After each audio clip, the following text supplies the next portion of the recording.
Episode 501, Banquet Hall Brawl.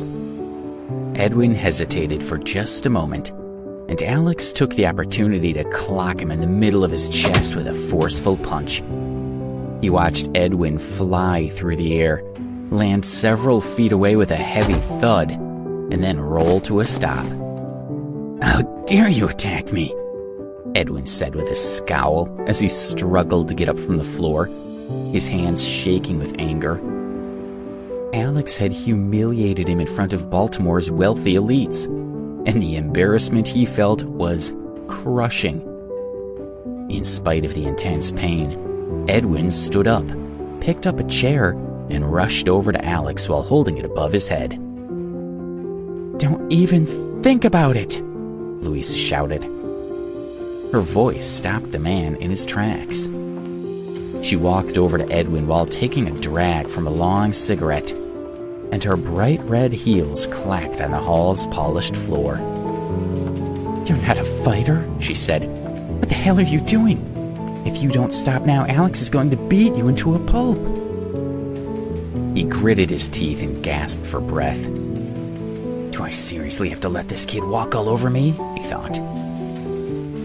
Louisa looked at him with a warm expression and sighed. "We're all civilized people here," she said as her voice softened. "Quit acting like a brute. You'll just embarrass yourself even more."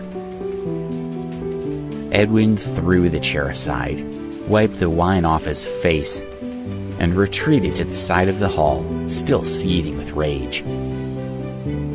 Louisa walked toward Alex and stood in front of him. "You beat up Edwin and disturbed our guests," she said. "I can't let you leave here without reporting this to the police. Why did you pick a fight with him? Did you come here just to make trouble?" Alex stared into her eyes with a sharp gaze. "I'm not going to waste my time trying to explain myself to you," he said. "I have important business to take care of. Where's Michael?"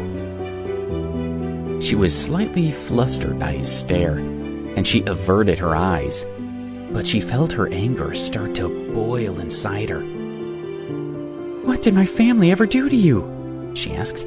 "Why are you looking for Michael? Let's have a little chat and sort this out like civilized people, instead of resorting to violence." He walked away from her without replying and looked around the hall for any sign of Michael. "Who do you think you are?" a young man asked as he ran over to Alex. It was the youth who had offered to help Michael earlier in the party, when various guests had started throwing out lazy ideas for how to deal with Alex. "Do you really think you can challenge Michael?" He pulled a sharp knife out of his pocket, and it gleamed in the light as he pointed it at Alex. "Michael doesn't care enough to pay any attention to you, so I get to enjoy cutting that smug look right off your face myself," the man said.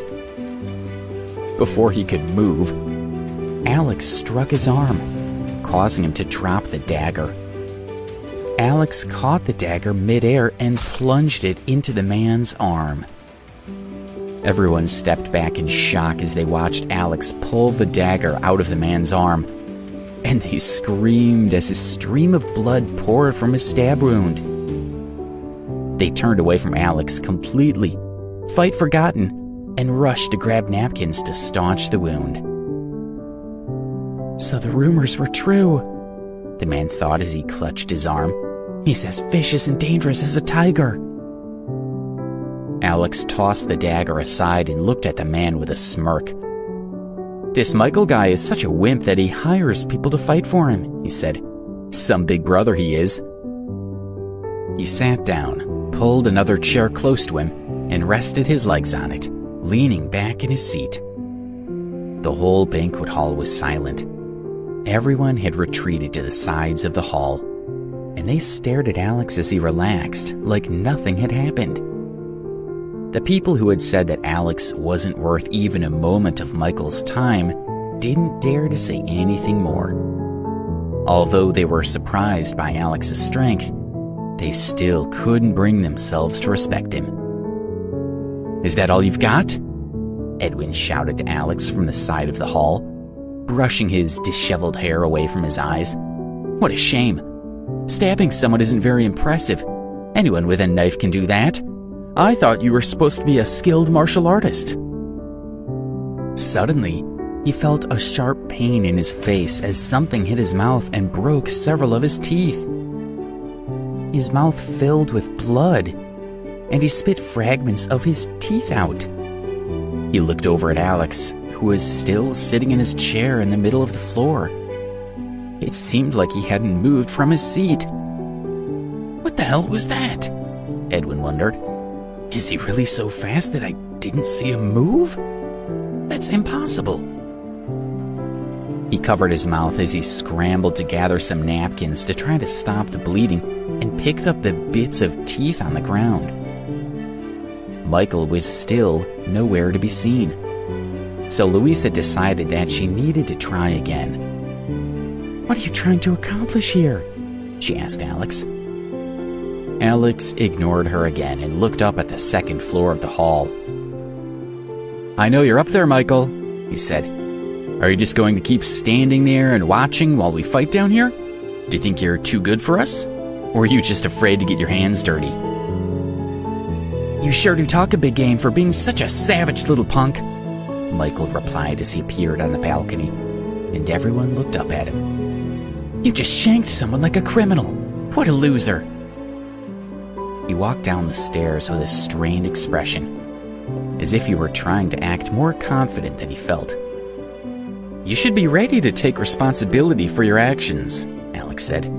"Everyone will look down on you if you don't clean up your own messes. How could you abandon your sister and guests when they needed you?" He picked up a glass of red wine and swirled it in his hand. Michael's face turned red as he realized that Alex was intent on making a laughingstock out of him. His reputation was incredibly important to him. Although he typically let his subordinates do his dirty work, he knew that he needed to stand up to Alex at that moment, or risk losing everyone's respect for good. He managed to take down a master like Harvey on his own, he thought as he glanced at Alex. He knows some martial arts, but just how strong is he? He took a cigar out of his pocket and lit it with a lighter. He then inhaled deeply and blew out a puff of smoke with a condescending look on his face. "You might be a rich kid who rubs elbows with the elite, but you're still just a spineless thug," Michael scoffed. "You have made that pretty clear. My subordinates are just like you. They don't hesitate to do whatever it takes to get things done. People like you are a dime a dozen. Do you really think you can compare to me?"